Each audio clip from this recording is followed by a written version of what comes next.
So in your own estimation, you don't think that there was substantial compliance with the Electoral Act? Well, you see, that question is tricky because in the history of presidential petitions, not a single petition has been overturned. The closest was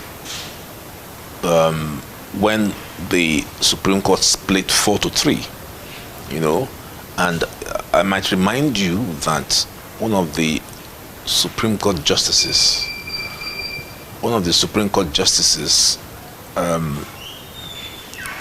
late Pat Sachalono, made a very profound statement in Buhari 2. You know, Buhari had 3 petitions. He said, looking at the legal framework of Nigeria's electoral law and the number of witnesses required to be called, I doubt any presidential candidate can ever win a petition. Because the bulk of evidence and the burden required to satisfy the court that you were the person who should have been declared the lawful winner is so heavy. And the time frame, in my view, is insufficient. Which is why in the Waste panel, which I was a member, we said INEC must be impartial. The big problem is INEC's, culpability and also being a defendant.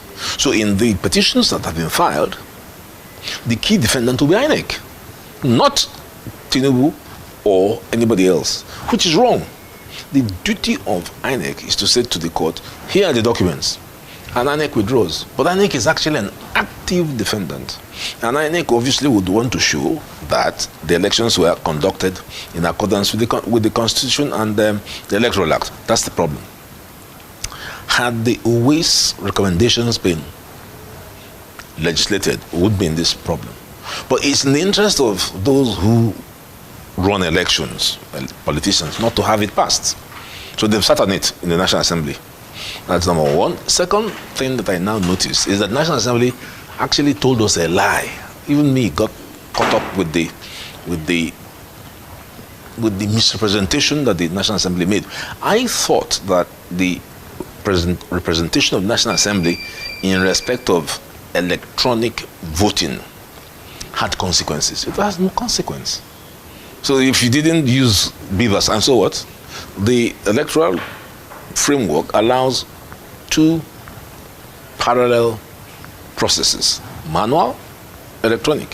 So I could hear INEC say, well, okay, it failed, and so what? It failed, but don't forget we were doing manual collation. And that manual collation is exactly what you scan onto the BVACs. So what are you talking about? So what's the difference between the manual scan and the electronic scan? Those are going to be the challenging issues that INEC will present. And INEC, in my view, will present it strongly because they see themselves as, oh, we have a duty to defend the elections we conducted. But if that burden wasn't on them, then they will have it, they will tell the truth. But I don't know in any petition from the time of 1999, well, I don't know about this one, that INEC has not absolutely been dishonest. That's it. That's the problem. And I've seen in past petitions where INEC and the respondent are working together. How can you win? How are you going to win? How are you going to win?